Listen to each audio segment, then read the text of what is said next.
ይሄ ጫት ወስደህ እንዳታሽከረክር፣ አልኮል ጠጥተህ እንዳታሽከረክር። መነቃቃት ሲባል እንደዛ አይደለም። ሹፌር እንጂ ጀግና፣ ሹፌር እንጂ ጀግና፣ ካሰብነው አድራሹ ሹፌር እንጂ ጀግና። ረረረረረ እሺ ሰላም ለእናንተ ይሁን። እንኳን ወደዚህ ቻናል በሰላም መጣችሁ። ይህ ቻናል ኢትዮ ስኪል አካዳሚክ ይባላል። ኢትዮ ስኪል በሙያ ዙሪያ ትምህርትና ስልጠና ይሰጣል። በሙያ ዙሪያ ብቻ ማለት ነው። ስለዚህ ለመሰማር ወይም ደግሞ ለመከተል ወይም ደግሞ ለመከታተል እንዲመቻችሁ ያለኝ ኤክስፒሪየንስ ወይም ደግሞ ላስተምራችሁ ያሰብኩት አይነቶች ወይም ደግሞ ዝርዝር ልንገራችሁ።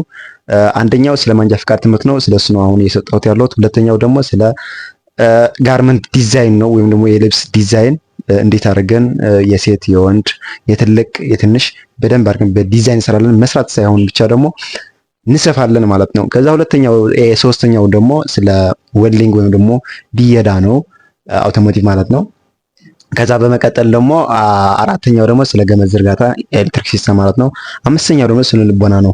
ስለዚህ በዚህ በአምስት አይነት ሙያዎች ስልጠና ሰጣችኋለሁ፣ ትምህርት አስተምራችኋለሁ በዚህ። ስለዚህ ላይክ እና ሰብስክራይብ እያደረጋችሁ ከኔ ጋር ሆኑ። አሁን ወደ ዛሬ ትምህርታችን እንገባለን። አብራችን ቆዩ። ትናንት ስለ ማንጃ ፍቃድ ምን ያስፈልጋል፣ በሀገራችን ኢትዮጵያ በዓለም ላይ ያላት ደረጃ ምናምን የሚለው በጣም ከፍተኛ የነበረ የማሽከርከር የትራፊክ አደጋ አይተናል። ስለዚህ በጣም አሳዛኝ ነው። አሁን ደግሞ ወደ ዛሬ ትምህርታችን ስንገባ ምዕራፍ 2 ነው የምንገባው። ምዕራፍ 2 ደግሞ የአሽከርካሪ ስነ ምግባር ግንዛቤ ነው የምለው። የአሽከርካሪ ስነ ባህሪ ግንዛቤ ማለት የአሽከርካሪ ስነ ባህሪ ግንዛቤ ማለት ምን ማለት ነው? የአሽከርካሪ ስነ ባህሪ ግንዛቤ ምንድን ነው ካልነን አጠር አድርጌ ዲፋይን እንገባለን። ግን አጠር አድርጌ ሲገልጥላችሁ ለማሽከርከር የሚሆን ባህሪ ማዳበር ማለት ነው። ወይም ደግሞ አሽከርካሪ የሚፈልገው ባህሪ ማዳበርና የማያስፈልገው ባህሪ ደግሞ ለመተው ነው። ይሄ ግንዛቤ ለመስጠት ይሄ ትምህርት የተቀረጸ ማለት ነው። ስለዚህ በጣም አስፈላጊ ነው። እናንተ የምታይ አይደለም። ከዛ አሽከርካሪዎች ስለ ማሽከርከር ስነ ባህሪ እና ስለ ማሽከርከር ስነ ባህሪያዊ ማንነት ሳይንሳዊ በሆነ መንገድ እንዲረዱ ያደርጋል። ስለ ማሽከርከር ባህሪ ማለት ነው።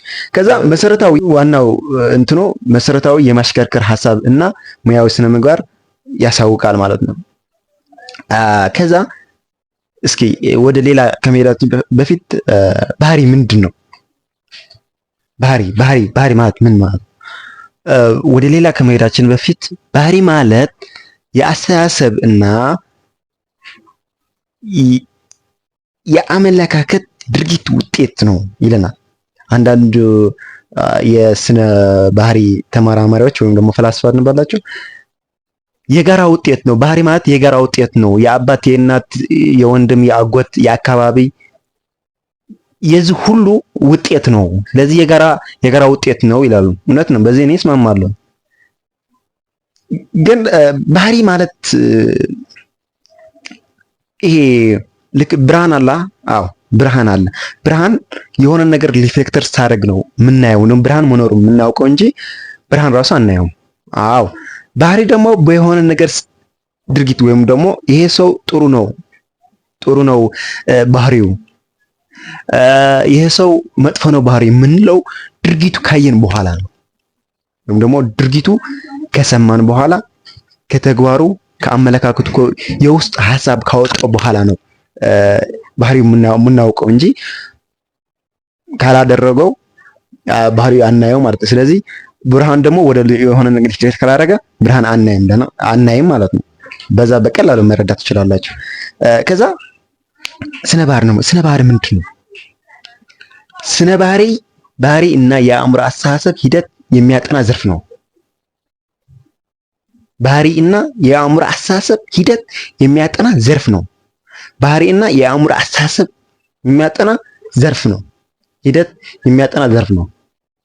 ሌላ ምን የሚል የባህሪ እና የአእምሮ አስተሳሰብ ሂደት የሚያጠና ዘርፍ ነው። ጥሩ የስነ ባህሪ ግቦች ምንድነው? አሁን ስነ ባህሪ መማራችን ለምንድን ነው ወይም ምን ለማግኘት ነው ካልን አንደኛው ባህሪ መግለጽ ማለት ነው። ባህሪ የኔ ባህሪ ምንድን ነው በዚህ ለማሽከርከር ሲሆናል ምን አይነት ጥሩ አለን ምን አይነት መጥፎ ባህሪ አለኝ ብለን ለመግለጽ ማለት ነው። ሁለተኛው ደግሞ የተለያየ ባህሪ መንስኤዎች ማብራራት። አሁን ያለውበት ባህሪ ጥሩ ከሆነ እንዳለው እንዲቀጥልና በምን እንደመጣ ማወቅ አለብኝ። አውቶማቲካሊ መጥፎ ከሆነ ግን ባህሪ ምን ማድረግ አለብኝ? መንስኤው ማለት ምንድነው? ይሄ በሽታው ካልታወቀ መድኃኒት አይሰጥም ተብሏል። ስለዚህ መንስኤው ካላወቅ ዝም ብለህ ብትጥር ምን ትርጉም የለው። መንስኤው ማወቅ አለብህ። መንስኤው የአካባቢ ነው፣ የቤተሰብ ነው፣ የጓደኞች ነው። ከጓደኞች የምትለው ሰው ባህሪ ካለ ጓደኞች ተዋቸው። ከወላጅ የምታገኘው ካለ አቅም ካለ ከቤት ውጣ።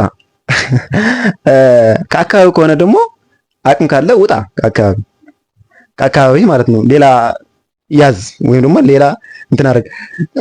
ከዛ ደግሞ ወቅታዊ ባህሪ ከግምት ውስጥ በማስገባት ይላል የወደፊት የሚሆነው መተንበይ። አሁን መጥፎ ባህሪ ያለው ሰው ገደል ግባ ማለት በቃ ይሄ ጨቅጫቃ ሰው መጣ ወይም ደግሞ ይሄ በቃ አላ ወፍረ ተመለስ የማይባል ሰው አለ። እንደዛ መሆን የለብህም። ከዛ ጥሩ ሰው ከሆነስ እከሌ መጣ ና ምሳ ብላ ና እንደዛው ና በቃ አላ። ስለዚህ ባህሪ ማለት መታወቂያ እንደዛ ወይም ማንነትህ ማለት ነው ባጭሩ ማለት ነው። ስለዚህ ይሄ ዋናው ዓላማና ተፈላጊው ደግሞ ምንድነው? ባህሪን መሻሻል ነው። ባህሪን መሻሻል ማለት መጥፎ ከነበረን ባህሪ ወደ ጥሩ ነገር መሻሻል አለብን። የስነ ባህሪ ግቦች ስነ ባህሪ ከተማማርን በኋላ የምናደርግ መሰላችሁ? መጥፎ ባህሪ ካላችሁ ወደ ጥሩ ባህሪ ለመምጣት መጣርና መሰልጠንና የሚሰጣችሁ መፍትሄዎች ማድረግ ነው ማለት ነው። ስለዚህ ምንድነው ዋናው ግቡ ባህሪን መሻሻል ነው ይለናል። እሺ የባህሪ መለዋወጥ መንስኤዎች ምንድነው? አሁን ለምንድነው ባህሪ የተለወጠ? ምንድነው ሌላ ባህሪ የምታሳየኝ? እኔ የማውቀው ባህሪ እኮ እኔ የማውቀው እከሌ እኮ አይደለም ሌላ እከሌ ነው። ወይም ደግሞ እኔ የማውቅህ ጓደኛ አለ ዛችኮች ምናምን የሙሉት ማለት ነው። እና አንድ ሰው ባህሪ በምን መለወጥ ይችላል ወይም ደግሞ በምን ሊለዋወጥ ይችላል? አንደኛው በስልጠና ነው። የተወደደና በደንብ ስትሮንግ ያለው ወይም ደግሞ በተከታታይ የሚደረግ ማለት ኤኒዌይ ይሄ ሀቢት ማለት ነው። አቶሚክ ሀቢት የሚል መጽሐፍ አንብቤው ነበርኩና ይሄ ትልቅ ታስብና በትንሽ ጀምር ይለናል። ትናንሾች ልማዶች ወደ ትልቅ ይወስዳሉ ወይም ደግሞ ወደ ትልቅ ያደርጋሉ። ስለዚህ ስልጠና ስትወስድ ምን ትሆናለህ? ወይም ባህሪህን ይቀየራል። በዚህ ምክንያት መቀየር ትችላለህ። ከዛ ደግሞ አካላዊ ሁኔታ ማለት ይሄ አሁን ስራ ላይ ውለህ ማለት ነው። ስራ ውለህ ማታ ቤት ስትገባ ፌስታ ላይ ይዘህ እንደዛ ስትገባ ወደ ቤት ቆይታ እና ሚስትህ ደግሞ አንተ የት ዋልክ? የት አመሸክ? እንደዛ የምትሆነ እንደዛ አላልኩም በሰዓት ግባ አላልኩም ስትልህ ማለት ነው ቴስታ ትነቅላለህ። ለምን እንዴ? ከዛ ግን ምን ትላለች እሷ? እንዴ ከመቼ ነው እንደዛ የምታርገው? ከመቼ ነው እንደዛ አይነት ባህሪ የምታመጣው ምናምን። እሱ ግን ደክሞት ውሎ በዛ አጋጣሚ ነው ባህሪው ተቀይሯል። ባህሪው የሱ ባህሪ ተቀይሯል። በዛ ሁኔታ በጣም ስለደከመው ተቀይሯል። ወደ ሌላ ግጭት ሊያመራ ይችላል። መመታት ሊመጣ ይችላል። የተለያዩ ስለዚህ ድብርት ራሱ የሆነ በቃ አንዳንድ ቀን በቃ የሆነ ጭንቀት ምናምን ሲበዛብን ጭራሽ ባህሪያችን ይቀየራል ማለት ነው። ጥሩ ሰው የነበረ ጭራሽ ይሄ ምንድነው? ይሄ ጋጋታ ዝም ብሎ ምንድነው? ምን ልበላችሁ? በቃ ጭራሽ ከሱ የማይጠበቅ ባህሪ የሚሆንበት ጊዜ አለ ማለት ነው። ከዛ ሶስተኛ ኃይለ ስሜት ነው። ኃይለ ስሜት ማለት በንደት ጊዜ ወይም በሐዘን ጊዜ ወይም በፍቅር ጊዜ፣ ፍቅር ሲባል ከመጠን በላይ ለአንድ ነገር ከመጠን በላይ ምን ማለት መሰላችሁ? ይሄ ነገር አሁን በሐዘን በጣም ተናደ ተበሳጭ ስትሄድ በቀላል ላስረዳችሁ። ትራፊክ ሲቀጣችሁ ማለት በጣም ሲቀጣችሁ በጣም እያጨው እየተናደዱ ይሄዳል ማለት በዛ ምክንያት ባህሪ መለወጥ ይችላል ማለት ነው። የባህሪ መለወጥ መንስኤ ሊሆን ይችላል ማለት ነው። ስለዚህ ይሄ በፍቅር ደግሞ ማለት ነው ይሄ ከመጠን በላይ ከተደሰት ከመጠን በላይ ካለፈ በቃ አትቆጣጠረውም። በቃ ደስታ ራሱ ነው እንደዛ ጅዋጅዌ እያጨቀት የሚወስድክ እንጂ አትቆጣጠረውም። ሐዘን እንደዛ። በዛ አጋጣሚ ጥበብ በጣም ነው የሚያስፈልገው በዚህ ውስጥ ማለት ነው። ማለት ጥበብ ያልኩ ምክንያት አሁን አስታውሳለሁ የሆነ መጽሐፍ እያነበብኩ በኢትዮጵያ ታሪክ ለ6 ሰዓት የነገሰ ንጉስ አለ። ስለዚህ ለምንድን ነው በኢትዮጵያ ለመጀመሪያ ለ6 ሰዓት የነገሰ ሲባል ንጉስ ከሆነ በኋላ ሁሉም ህዝብ እንኳን ደስ አሎት ንጉስ፣ እንኳን ደስ አሎት ንጉስ እያለ ወደሱ ይሄዳል ሰውና ከዛ እንትፋሳጠራቸው በቃ እንትፋሳጠራቸው ሞቱ። በቃ ተከበቡ እንደዛ ሆ የተባለ እየተዘፈነ እየተጨፈረ በ6 ሰዓት ሞቱ። ስለዚህ ምን ለማለት ደስታ ከአቅም በላይ ከሆነ ይገድለናል፣ ሐዘን ከአቅም በላይ ከሆነ ይገድለናል፣ ወይም ደግሞ የባህሪ መለወጥ መንስኤ ይሆናል። ወደ ሌላ እያመራሁ አይደለም፣ ግን እንዲረዳችሁ ብዬ ነው እንጂ ከባህሪ መለወጥ አልሄድንም። ስለዚህ አራተኛው ደግሞ የባህሪ የምንኖርበት አካባቢ ይሄ በጣም ነው የገረመኝ። ማለት አካባቢ አውቶማቲካሊ ለራስህ ነው የሚመስል። አዲስ አበባ የምትኖር ከሆነ ሌላ ክፍለ ሀገር የምትኖር ከሆነ ገጠር የምትኖር ከሆነ እንደ አካባቢው ነው የምትሆነው አውቶማቲካሊ። እኔ በጣም ነው ግርም ያለኝ ማለት ነው። እኔ አሁን በትግራይ የነበርኩበት ጊዜ ምንም በቃ ይሄ አላ ኖርማል በቃ መጥፎ ባህሪ አልነበረኝ እውነት መናገር ግን አለ። እዚህ መጥቼ በአንድ ዓመት ነው ጭራሽ የተለወጥኩት። ለምን ሲባል የተለወጥኩበት ምክንያት በምንድን ነው ሲባል ጓደኞች አሉኝ በጣም መወዳቸውና ማፈቅራቸው፣ አሁን ራሱ መወዳቸውና ማፈቅራቸው ጓደኞች አሉኝ። ስለዚህ ከአንድ ዓመት በኋላ አሁን እንዳወራለን ግን በየሆነ ጊዜ የተለያየ ነው። አሁን መጨረስ እንዳወር አናወራም።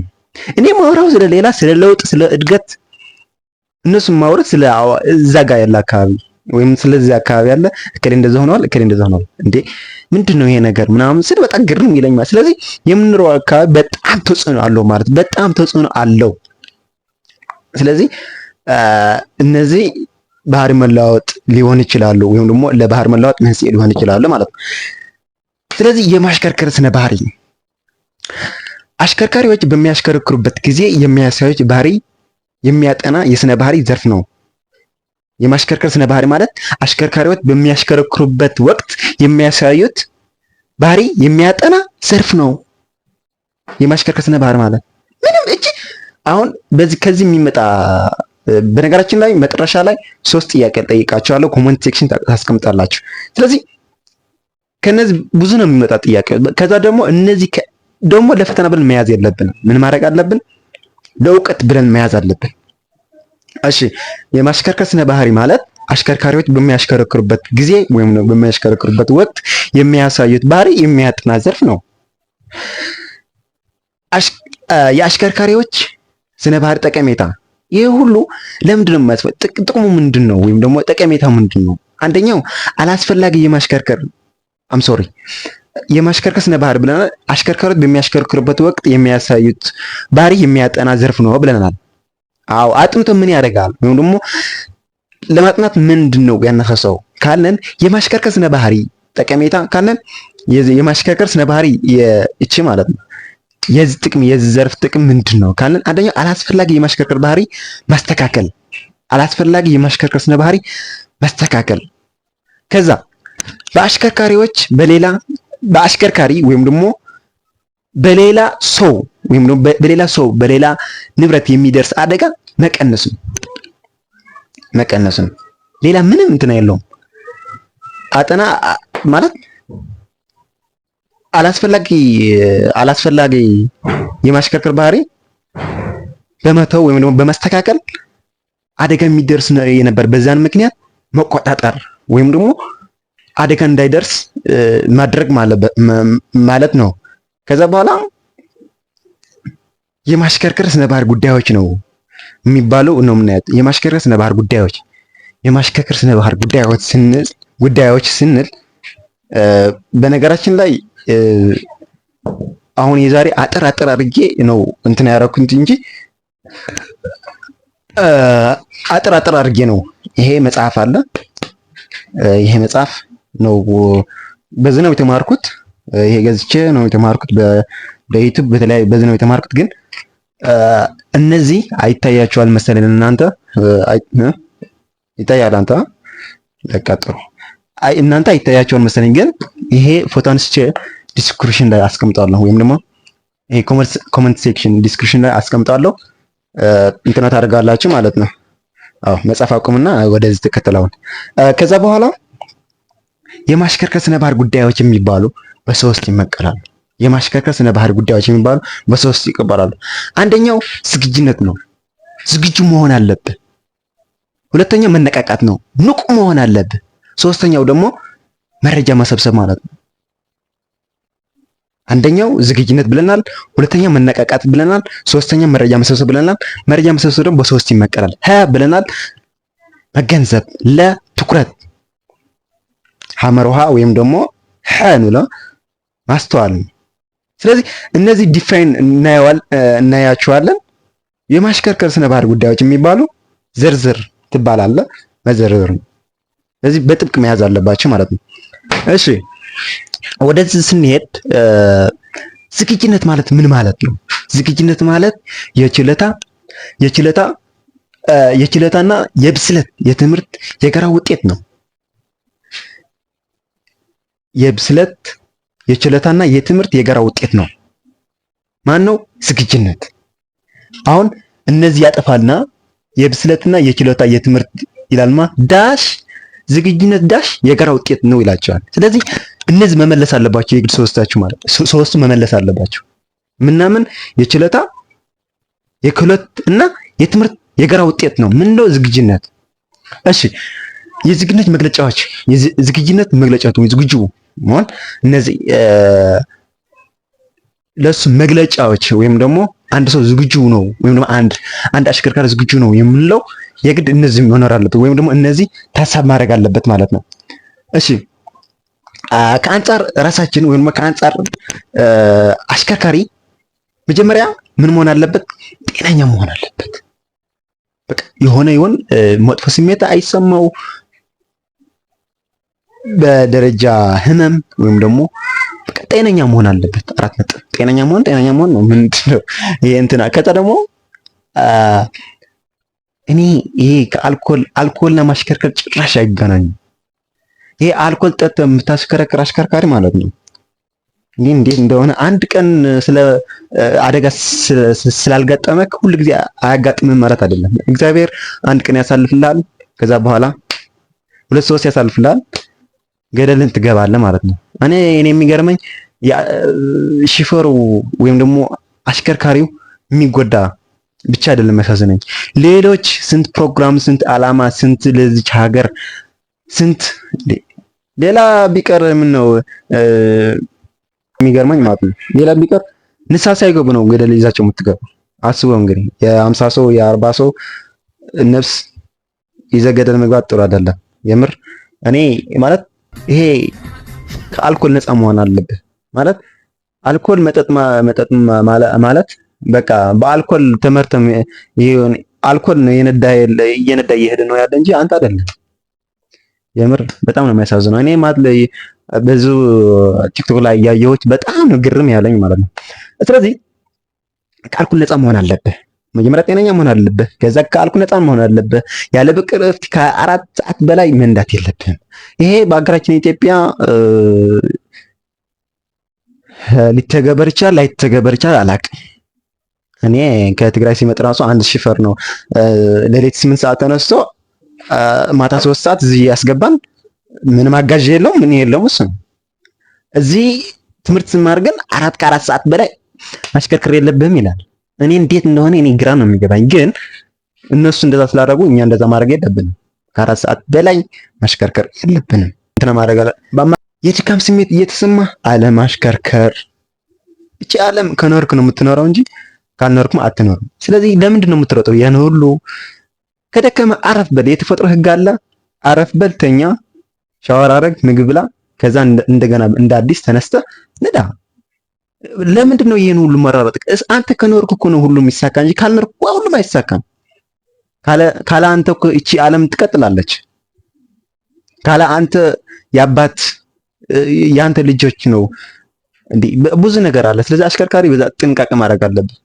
አንድ አሽከርካሪ የሚያጠፋውና አንድ ዶክተር የሚያጠፋው አንድ አይደለም እባካችሁ። ስለዚህ ኃይለ ስሜት ውስጥ ሆነ አለማሽከርከር፣ ይሄ ደግሞ በሀዘን ውስጥ ሆነ አለማሽከርከር፣ በጭንቀት ውስጥ ሆነ አለማሽከርከር። በአንጻር ራሳችን ሆነ በአንጻር አሽከርካሪ ስናየው ማለት በአንጻር መኪና ደግሞ ወይ ደግሞ ከአንጻር ተሽከርካሪ ምን ማድረግ አለብን? ይሄ በፈተና ላይ ያለ በዓለም በሪያሊቲ ያለ ነው። ሞተር አንስተን ወይም ደግሞ ከመንሳታችን በፊት ወይም ደግሞ አንስተን ከመሄዳችን በፊት መኪና በደንብ አድርገን ማየት አለብን። ዘይት የነጠበ ካለ ዘይት የደረሰ ውሃ አላት ወይ? ሁሉም መፈተሽ አለብን። እነዚህ የመቆጣጠሪያ ማለት እነ ዳሽቦርድ ያሉት ስናበራው የኢንጂን ሊሆን ይችላል፣ የግፊት የዘይት ሊሆን ይችላል፣ የፍሬን ሊሆን ይችላል፣ የኦዶሜትር የስፒዶሜትር ማለት የብዙ መሳሪያዎች አሉ። እነዚህ ቼክ ማድረግ ይሰራሉ አይሰሩም ቼክ ማድረግ አለብን። ምክንያቱ እነዚህ ጠቃሚዎች ካልሰሩ እኛ መኪናው ደህና እንዳለን ነው የምናውቀው፣ አንድ ቀን ገደል እንገባለን ማለት ነው። ስለዚህ ምን ማድረግ አለብን? በደንብ ማየት አለብን። ከዛ የመገናኛ መሳሪያዎች ማየት በደንብ ይሄ ፍራቻ፣ የፊት መብራት፣ የኋላ መብራት ሲጀመር ጥንቃቄ ማለት ምን ማለት ነው? ለራስህና ለሌላ ከአደጋ መጠበቅ እንጂ ከራስህ ብቻ አይደለም። ለሌላ ሰው መጠበቅ አለብን። ለሌላ አሽከርካሪ መጠበቅ አለብን። ስለዚህ ለሌላ አሽከርካሪ ኢንፎርሜሽን ለመስጠት የግድ ፍራቻ መስራት አለበት፣ እጅ ፍሬን መስራት አለበት፣ ፍሬን መስራት አለበት፣ ሜሪ መስራት አለበት። ስለዚህ እነዚህ ቼክ ማድረግ አለበት። የትኝት መቆጣጠር ይሄ ስፒኮ ማለት ስፒኮ ከኋላ ያለው መልእክት የምታየው እሱ ምን ነገር የምትሰማው ደርሷል። በቃ ይሄ በደንብ እንትን ማድረግ አለበት። ይሄ ምንድነው? ይሄ ስፔኮ በደንብ ማስተካከል አለብን ማለት ነው። እሺ አመራው ደግሞ ከአንጻር አካባቢ ማለት ነው። ከአንጻር አካባቢ ይሄ በጣም ጠቃም ነው። ከአንጻር አካባቢ ስንላል አንደኛው ዝናባማ መሆኑ፣ ቦታው እንዴት ነው? ዝናብ አለ። ዝናብ ካለ ማለት በጣም አሽከርካሪ ነው።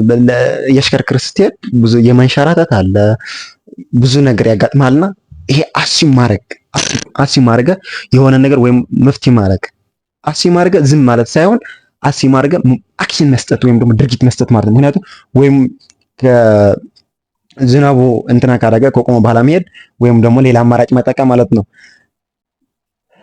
ቦታው እንዴት ነው? ዳገታማ ነው? ቁልቁለታማ ነው? እንዴት ነው ቦታው? ቪዥዋል ማድረግ ወይም ደግሞ ይሄ ቦታው እንዴት አድርገን እንደምትሄድ ከዛ አድርገ ይሄ እዛ አካባቢ ዳገት አለ፣ እንደዛ ወጥተህ ወርደህ እንደዛ ስትሄድ ደግሞ በዛ ዙሪያ አለ ምናምን ቪዥዋል ላይ ማድረግ ወይም ደግሞ እንዴት የት አካባቢ ማርሽ እንደምትወስድ የት አካባቢ ማርሽ እንደምትቀንስ ይሄ እያወቅ መሄድ ማለት ነው። ከዛ የትራፊክ ይሄ በጣም ነው አሁን እኔ በጣም የሚገርመኝ ማለት ነው የትራፊክ አደጋ አም ሶሪ የትራፊክ መጨናነቅ ሲያጋጥም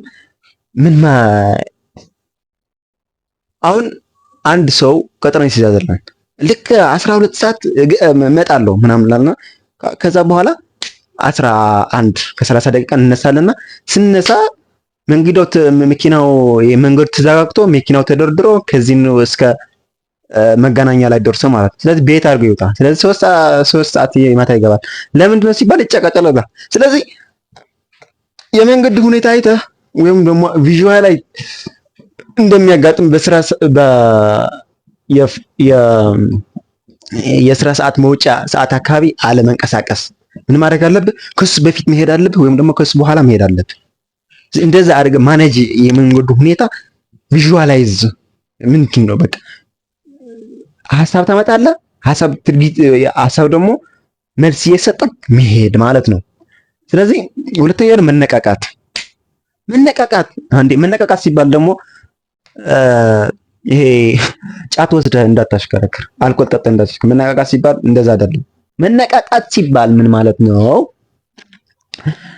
በሰዎች ውስጥ ያለው ሁኔታ ሆኖ ባህሪን ወደ ግብ የሚለውጥልን ሂደት ነው ማለት ምን ማለት ነው? ይሄ መነቃቃት ማለት ለመንዳት ዝግጁ ነህ? አዎ። ስለዚህ በአእምሮ ለመንዳት ዝግጁ መሆን ማለት ነው። ወይ ፍላጎት መኖር ማለት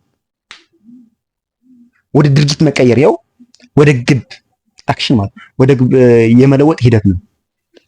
በጣም ነው የሚገርመው ይሄ ነገር ማለት መነቃቃት ማለት በውስጥ ያለ ሁኔታ ሆኖ ባህሪን ወደ ግብ የሚለውጥልን ብለናል። ጥሩ። ከዛ በመቀጠል በማሽከርከር ላይ ሂደት ማለት ነው። የሆነ ፈተና ሲገጥመው የሆነ መጎደኛ ሊገጥመው ይችላል፣ ወይም ደግሞ የሆነ አስቸጋሪ ሁኔታ ሊገጥመው ይችላል። ይሄ እንደ ፈተና ቆጥሮ ወደ ጥሩ ችለት ያሳድጋል፣ ወደ ጥሩ ሁኔታ ይቀይረዋል፣ ወይም ደግሞ እንደ ጥሩ ሁኔታ እንደ ፈተና ያስበዋል ማለት ነው። ከዛ ደግሞ የሚገርማችሁ በጣም የተነቃቃና ንቁ የሆነ ሰው ደግሞ ከአደጋ የመትረፍ እድል በጣም ትልቅ ነው። አደጋ የመትረፍ እድል በጣም ትልቅ ነው ማለት ነው። ሶስተኛ እንግዲህ መረጃ መሰብሰብ። መረጃ እንዴት ነው የምንሰበስበው? መረጃ የምንሰበስባቸው 3 መንገዶች አሉት። እነሱ ደግሞ መገንዘብ፣ ትኩረትና ማስተዋል። ፐርሴፕሽን፣ ትኩረት። መገንዘብ ማለት በስሜት ህዋሶች አማካኝነት መረጃ የመቀበል እና ወደ አእምሮ የመላክ ሂደት ነው። ጥሩ። ስሜት ህዋሶች የሚባሉ እንደምታውቃቸው እነሱ ናቸው።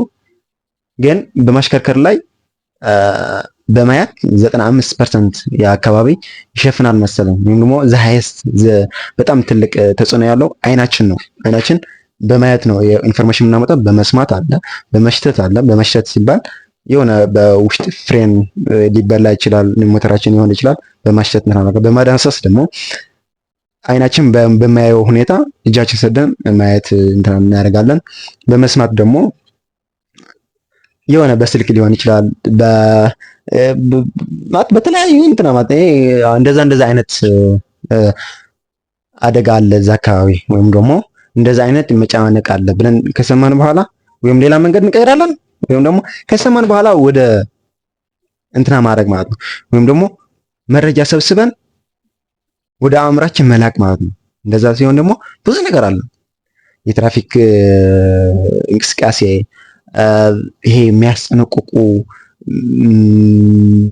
ብዙ አሉት። አሁን የሚያስጠነቅቁት የትራፊክ መብራት፣ መዞሪያ፣ ይሄ መገናኛ ብዙ አይነት ማየት እናያለን። ስለዚህ ይሄ በደንብ ተገንዝበን ግን ለኛ የሚጠቅመን ነገር ወደ አእምሮ እንልካለን ማለት ነው። ትኩረት ማለት ከደረሰን መረጃ ውስጥ ዋናውና ተፈላጊ መምረጥ ማለት ነው። አሁን መገንዘብ ብዙ ነገር መገንዘብ እንችላለን፣ ብዙ ነገር እናያለን። ግን የሚጠቅመን ነገር ማድረግ ወይ ደግሞ የሚጠቅመን ነገር መምረጥ ማለት ነው። አሁን ኢንፎርሜሽን ሰምተና ለምሳሌ አሁን የትራፊክ መብራት አለ፣ ቀይ በራ። እሺ ቀይ ይሄ ከመገንዘብ ቀይ መብራት በርቷል፣ እነዚህ በግራ ያሉ በቀኝ ያሉ እየሄዱት ነው ያሉ፣ በኋላ ነው ያሉ የመጣ ነው ያሉ፣ እንደዛ አይነት ብዙ አይነት። እሱ ግን መረጥ አድርጎ ይዞ ምን ቀይ መብራት የምትል ይዛት። ስለዚህ ቀይ መብራት በዚህ የደረሰን ከመገንዘብ የደረሰን ወደ ትኩረት ሲገባ ደግሞ ምን ቀይ መብራት አለ። ስለዚህ ጠጦ ማድረግ አለብህ። ለማን ይልከዋል? ማስተዋል ለምን ያደርጋል ማለት ነው። ቀይ ስለበራ ጠጦ ማድረግ አለብህ ብሎ የአእምሮ ተልእኮ በአካላችን ፍሬን ይዛለ ጠጦ እናደርጋለን። ፍራቻ አብርተን